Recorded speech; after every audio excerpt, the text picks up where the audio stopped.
नमस्कार एनिकलास ब्लॉग में एक बार आपका फिर से स्वागत है। फाइनली पहुंच चुका हूं अल्मोड़ा। दोस्तों हरिद्वार के बाद जब से निकला हूं तो हल्द्वानी आना और हल्द्वानी से अल्मोड़ा आना मैं आपको दिखा नहीं पाया था। वो कारण ये रहा दोस्तों, मेरा स्वास्थ्य कुछ ख़राब हो गया था क्योंकि हरिद्वार में बहुत गर्मी थी और अल्मोड़ा में ठंडा था, तो पानी का चेंज होने के कारण मेरा स्वास्थ्य ख़राब हो चुका था। गला भी ख़राब हो गया था। इसलिए दोस्तों मैं आपसे क्षमा चाहता हूँ, मैं आपको कुछ भी नहीं दिखा पाया था। मैंने आपको बहुत सारी चीज़ें बतानी थी लेकिन मैं नहीं बता पाया। मैं अभी घर आने के बाद कल शाम में घर पहुँच चुका था। अभी मैं नहा धो के तैयार हो चुका हूँ। दोस्तों मुझे आज जाना है घर। कपड़े मैंने बैग गाड़ी में रख लिए हैं, तो मैंने सोचा मैं वहाँ की जो बातें मेरी रह गई थी मैं आप तक शेयर करूँ। मुझे हम ट्रेन में बैठ चुके थे हरिद्वार से। ट्रेन में बैठने के बाद सुबह हम 7:30 बजे हल्द्वानी पहुँचे। हल्द्वानी पहुँचने के बाद पप्पू के रूम पे चला गया था। पप्पू के रूम पे जाने के बाद नहाया धोया हमने, थोड़ी देर सो गए थे। सोने के बाद थोड़ा सा हल्द्वानी का काम था, फिर मुझे अर्जेंट शाम को जो है उसी दिन अल्मोड़ा आना था, तो मैं अल्मोड़ा आ चुका था। मैं रात को 8 बजे अल्मोड़ा पहुँचा। सो गया था खाना ना खाने के बाद और इतना थक गया था कि दोस्तों एक ही नींद आई सुबह तक की। 8 बजे उठ के नहा धोने के बाद सब तैयारी करने के बाद अब मैं घर के लिए दोस्तों तैयार हो चुका हूँ। हरिद्वार जिस काम के लिए गया था मैं आपको बता दूं, जो हमारे मेडिकल स्टाफ और प्राइवेट स्टाफ है और जो कंपनी में काम करता है दोस्तों, जिनका पीएफ करता है, उनके लिए एक विशेष जानकारी लेके मैं आया हूँ। मैं हरिद्वार गया था ईएसआई के लिए। दोस्तों आ चुका हूँ मैं हरिद्वार। जो ईएसआई ऑफिस गया था, जो मुझे वहाँ से जानकारियाँ मिली और जो कमियाँ रह गई थी मैं उसके बारे में आपको बता नहीं पाया था। मैं इस ब्लॉग के माध्यम से वो सभी चीज़ें आपके साथ शेयर करूँगा। ऐसे सारे डॉक्यूमेंट्री जो मुझे पता था, जो मुझे हल्द्वानी डिस्पेंसरी से बताया गया था, मैं उसके अकॉर्डिंग डॉक्यूमेंट पूरा करके मैं हरिद्वार ईएसआई ऑफिस गया। दोस्तों जो हमारा ईएसआई कार्ड है, अनीता का जो ईएसआई कार्ड है, उस ईएसआई कार्ड में जो एड्रेस दिया था वो एड्रेस दोस्तों सेक्टर 2 खेल भवन हरिद्वार करके दिया था। लेकिन दोस्तों मैं जैसे ही वहाँ गया तो वो ऑफिस वहाँ से चेंज हो चुका है। उस बिल्डिंग में हम गए, वो बिल्डिंग पूरा जीर्ण शीर्ण हालत में बंद पड़ी हुई है। तो मैंने आसपास के लोगों से पूछा तो उनके द्वारा मुझे बताया गया कि ये office Haridwar sector 6 BSNL office में मेरे द्वारा वहाँ से खेल भवन जो सेक्टर 2 है वहाँ से वो जो नया ऑफिस बना हुआ है वहाँ की दूरी लगभग है 8 से 10 किलोमीटर। तो सेक्टर 6 बीएसएनएल ऑफिस, जो बीएसएनएल का मेन टावर है दोस्तों, वो टावर के ही नीचे है सेक्टर 6 में। मैं आपको बता दूं, मैं इस चैनल के माध्यम से आपको बताना चाहूँगा, मैं वहाँ जाके जो कर्मचारी भविष्य निधि वाले ऑफिस में जो बाबू लोग थे उनसे मेरे द्वारा कहा गया कि सर आपने ये जो एड्रेस दिया है ईएसआई कार्ड में वो आपने चेंज नहीं कराया, जो ये पब्लिक यहाँ आके भटक रही है। तो उन्होंने बोला मुझसे कि जो आपकी कंपनी है, कंपनी द्वारा ये अपडेट नहीं किया गया है, तो कंपनी अपडेट करेगी तो आपके ईएसआई कार्ड में तब आएगा। द्वारा उनको समस्त डॉक्यूमेंट दिखाए गए तो उन्होंने बोला कि पेशेंट कहाँ है।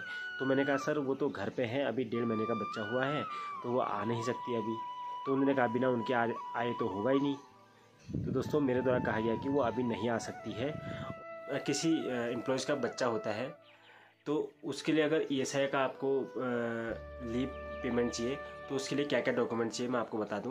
मैं वहाँ से अभी लाया ही हूँ, सारे डॉक्यूमेंट मैंने अरेंजमेंट करके रखे हुए हैं क्योंकि वहाँ जमा नहीं हो पाया। किस कारण से नहीं हो पाया मैं अभी बताऊँगा आपको। मैं पहले आपको डॉक्यूमेंट बता देता हूँ दोस्तों। ये डिस्चार्ज सर्टिफिकेट हॉस्पिटल का हो गया और बेटे का जो बच्चे का जो हॉस्पिटल से बर्थ सर्टिफिकेट मिलता है, बर्थ सर्टिफिकेट बनवाने के लिए जो वो देते हैं वो हो गया, और जो घर में हम बर्थ सर्टिफिकेट बनाते हैं वो हो गया, और दोस्तों माँ का आधार कार्ड, पैन कार्ड, दोस्तों पासबुक की कॉपी, और जो हम डिस्पेंसरी से ऑनलाइन कराते हैं उसकी रसीद होगी दोस्तों, ये चाहिए। उसके बाद वहाँ जाने के बाद वहाँ से एक फॉर्म मिलता है दोस्तों। वो फॉर्म जिस कंपनी में हम काम करते हैं उसमें इतने से इतने तक का, जब तक का आपको अवकाश दिया गया है 6 महीने का, वो डिटेल डाल के वो कंपनी के जो प्रबंधक होते हैं उनके द्वारा उसको अटेस्ट किया जाता है दोस्तों। वो फॉर्म मुझे मिला हुआ है, तो मैं आपको दिखा दूँ। यह है दोस्तों वो फॉर्म। इस फॉर्म में जो नीचे है देखिए, इस फॉर्म में नीचे उनके सिग्नेचर होते हैं। ऊपर लीव की डिटेल डाली जाती है, इतने तारीख से इतने तारीख तक। जैसे अनीता का है 1 फरवरी से 31 अगस्त तक, 6 महीने का है, तो 6 महीने की डेट डालने के बाद नीचे उनके द्वारा वेरीफाई किया जाएगा। पीछे इस फॉर्म में उनके साइन होने के बाद हम इसको वहाँ ले जाके जमा करेंगे। दोस्तों एक चीज़ और बता दूँ मैं आपको, अगर किसी पेशेंट का बच्चा होता है, जैसे किसी माँ का बच्चा होता है, वो ईएसआई कार्ड धारक है, तो मैं आपको बता दूं, जो बच्चा होगा उस बच्चे को ESI में लिंक कराना बहुत ज़रूरी है। ESI कार्ड में उसका मेंशन होना चाहिए ऑनलाइन। वो कौन करेगा दोस्तों? जिस कंपनी में आप काम करते हैं उस कंपनी के प्रबंधक या उस कंपनी द्वारा किया जाएगा। उस बच्चे का नाम आपके ESI कार्ड में ऐड किया जाएगा। तो दोस्तों बता दूं, जिस अकाउंट में आपकी वेतन आती है वो अकाउंट आपका ESI से लिंक है या नहीं है। दोस्तों मेरे द्वारा वहाँ पर जा कर के चेक कराया गया तो वो ESI कार्ड पासबुक से लिंक नहीं है। तो वो कौन करेगा? जिस कंपनी में हम काम करते हैं वो कंपनी करेगी, मेरे द्वारा बता दिया गया है उनको। और बच्चे का नाम ऐड करने के लिए भी बता दिया गया है। इसके लिए संबंधित कंपनी को एक एप्लीकेशन और पासबुक की कॉपी और बर्थ सर्टिफिकेट की कॉपी देने के बाद वो लोग बच्चे का नाम और पासबुक ESI से लिंक कर देंगे। आप यहाँ से कितना ही फॉर्मेलिटी कर लो, अगर आपके बच्चे का नाम ESI कार्ड में मेंशन नहीं है और आपका पासबुक ESI से लिंक नहीं है तो आपको पेमेंट नहीं मिल पाएगा। इतनी सारी औपचारिकताएं पूरी करने के बाद मैं जैसे गया था वैसे वापस आ गया हूँ। कोई फ़ायदा नहीं हुआ दोस्तों। हाँ, फ़ायदा इतना हुआ कि जैसे मैं अभी चला गया हूँ, मैं सारी जानकारियाँ वहाँ से लेके आ चुका हूँ। अगर मैं वहाँ बाद में जाता तो बाद में मुझे यही करना पड़ता दोस्तों। जाने के बाद फिर मुझे वापस आना पड़ता। मेरे दिमाग में ये था कि मैं जाने के बाद ये डॉक्यूमेंट वहाँ सबमिट करके आ जाऊँगा, लेकिन उनके द्वारा बोला गया है कि ये 6 महीने पूरे होने से पहले सबमिट नहीं होगा। जैसे 1 फरवरी से 31 अगस्त तक का 6 महीने का टेन्योर है, तो उसके बाद ही ये जमा होगा इन सारी फॉर्मेलिटियों के साथ। ESI ब्रांच ऑफिस हरिद्वार है। हरिद्वार में जाने के बाद उनके द्वारा मुझे बताया गया कि जैसे 6 महीने कंप्लीट हो जाते हैं तो आप बच्चे का नाम ESI कार्ड में रजिस्टर कराने के बाद और पासबुक को ESI से लिंक कराने के बाद जो फॉर्म मुझे दिया गया है वो फॉर्म में स्टैम्प और साइन सिग्नेचर कराने के बाद 6 महीने कंप्लीट होने के बाद आप यहाँ जमा कर देंगे। जमा आप कभी भी आके कर सकते हैं, लेकिन ये फॉर्मेलिटियाँ पूरी होनी चाहिए, नहीं तो आपको लीव पेमेंट नहीं मिल पाएगा। तो अच्छा हो गया कि मैं अभी चला गया। अगर मैं बाद में 6 महीने के बाद भी जाता तो मुझे 2 चक्कर मारने पड़ते। इसलिए मारने पड़ते दोस्तों, ये जो अभी हमें नॉलेज नहीं थी, ये नॉलेज हम जाते, हमें वो बताते, फिर हम वापस आते, इतनी फॉर्मेलिटियाँ कराने के बाद हम फिर जाते। अच्छा हुआ मैं पहले चले गया। अब मैं बाद में कंप्लीट डॉक्यूमेंट जमा करने के लिए ही जाऊँगा। अगर आप चाहें तो उनके द्वारा बताया गया कि हम उनके ऑफिशियल एड्रेस पे पोस्ट भी कर सकते हैं। करें मैंने आपको बता दी है। अच्छा, मेरी जानकारी अच्छी लगे तो लाइक करें दोस्तों। अपने जो ESI होल्डर हैं उनको शेयर ज़रूर करें, और जो पहली बार चैनल पे हैं वो सब्सक्राइब ज़रूर करें। तो दोस्तों समय हो चुका है, अब मुझे जाना है बागेश्वर, क्योंकि अनीता भी वेट कर रही है। 2 दिन की छुट्टियां मेरी और बची हैं और गुन्नू को देखे हुए काफ़ी टाइम हो गया है। अब मुझे बागेश्वर जाना है और 2 दिन के लिए, फिर मैं तीसरे दिन वापस आ जाऊँगा। फिर मुझे ड्यूटी ज्वाइन करनी है। नाश्ता कर लिया है, अब खाना खाने के लिए मैं घर ही जाऊंगा। अभी सुबह का 11 बज चुका है। अब मुझे निकलता हूँ, 2.5 से 3 घंटे मुझे घर पहुँचने में लगते हैं, तब आपको दिखाते हैं दोस्तों। उसके बाद घर में आपके नए इंटरेस्टिंग ब्लॉग बनेंगे, मैं आपके नए कंटेंट लेके आऊँगा। आप बने रहें एनी कैलाश पे, तब मिलते हैं आपको। घर से निकलने के बाद अल्मोड़ा से 15 किलोमीटर की दूर पहुँच चुका हूँ। गैराड़ गोलू, आधा किलोमीटर आगे मंदिर है दोस्तों। यहाँ बहुत बड़ी शक्ति है। अल्मोड़ा में 3 गोलू देवताओं का मंदिर है। चितई गोलू देवता, गैराड़ गोलू देवता और डाना गोलू देवता। तीनों देवताओं का मंदिर अलग अलग है, लेकिन एक ही रूप में पूजे जाते हैं दोस्तों। ये देखिए, श्री कलविष्ट गोलू देवता मंदिर 200 मीटर आगे है इससे। अभी मैं जा रहा हूँ बागेश्वर और मौसम भी ख़राब हो रहा है। मैं कभी आ करके इसका अलग से ब्लॉग दूंगा आपको, और टाइम निकाल करके दोस्तों। यहाँ पर ये पंडित जी जो है आने जाने वाले, जो भी रास्ते में जो भी गाड़ियाँ आते जाती हैं, सभी को टीका लगा देते हैं। ये हमको टीका लगाएंगे।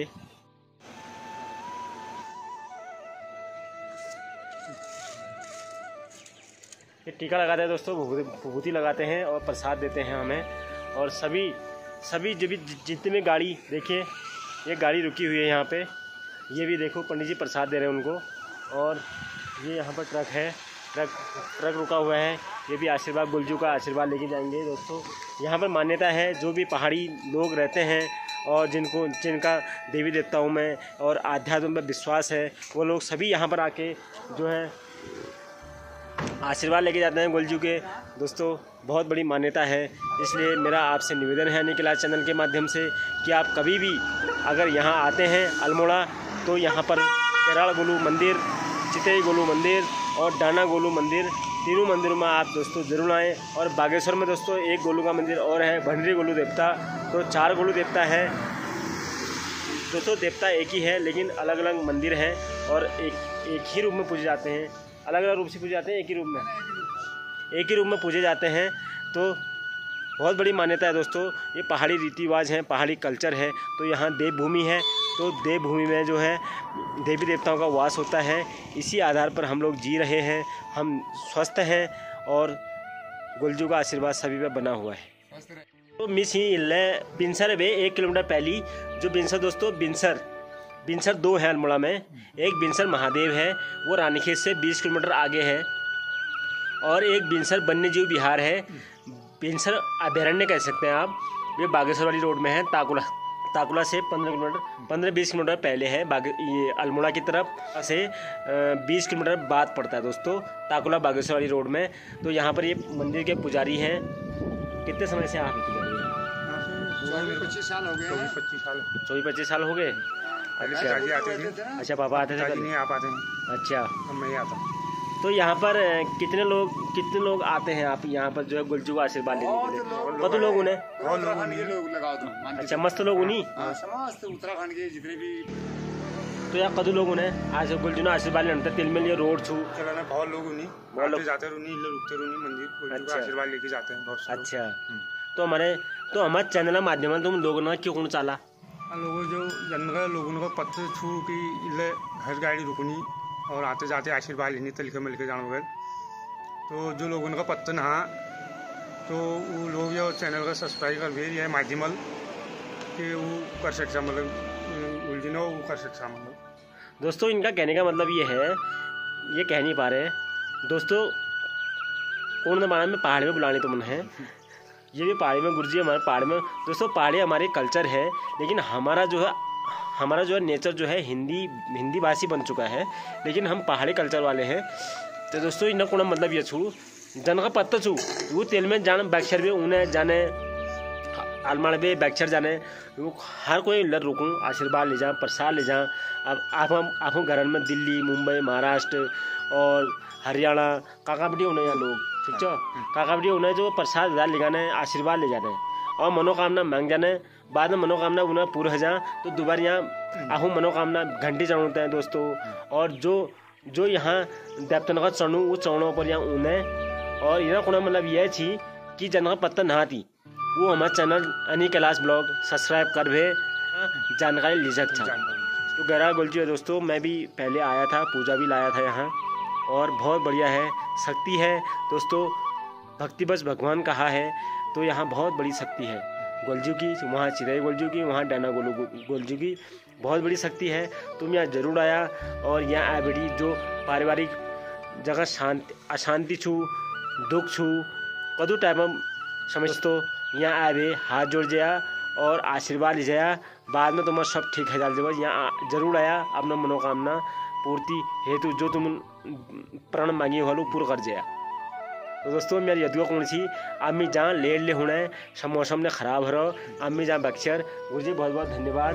तुम जो ले ऊनी जाने वाले छन गाड़ी में ऊना जाने जो श्रद्धालु छन जन्म आस्था छू सब का आशीर्वाद दिया और आशीर्वाद दिवे गोलजुन है कया कि हाथ जोड़बे कि सब ने भल करिया।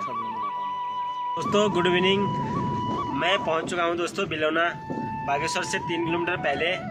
और मैं रास्ते में आपको दिखा नहीं पाया क्योंकि बारिश भी हो रही थी और मुझे लेट भी हो रहा था दोस्तों, तो मैं दिखा नहीं पाया आपको। और मैं पहुंचने वाला हूं बागेश्वर। घर से फोन भी आ रहे हैं और गुन्नू भी याद कर रहा है घर से। तो मैं पहुंचने वाला हूं, बस आधा पौन घंटा और लगेगा मुझे घर पहुंचने में, पहुंच जाऊंगा दोस्तों। दोस्तों ये देखिए यह है बिलोना।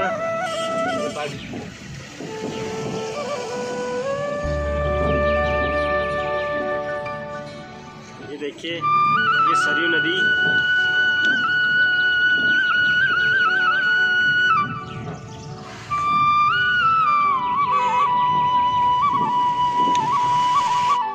अकेला ही था, कोई था नहीं। ये देखियो खाली गाड़ी है। गाड़ी से आ रहा हूँ, थोड़ा हल्द्वानी से सामान लाया था तो सामान रखा हुआ है पीछे। अब मैं निकल रहा हूँ दोस्तों, बस शाम हो चुकी है। कहीं घर जाते जाते अंधेरा ना हो जाए, फिर आपको कैसे दिखाएं दोस्तों। अगर अंधेरा तो होगा नहीं, कोशिश करेंगे जल्दी पहुँच जाऊँ मैं। और फिर जाते हैं, फिर दिखाते हैं आपको रास्ते में। थोड़ा बागेश्वर दिखाएंगे अभी, फिर आगे रास्ता दिखाएंगे आपको। अंधेरा हो चुका है, मैं अभी रोड पर पहुँचा हूँ, जैसे गाड़ी रोकी रखी मैंने।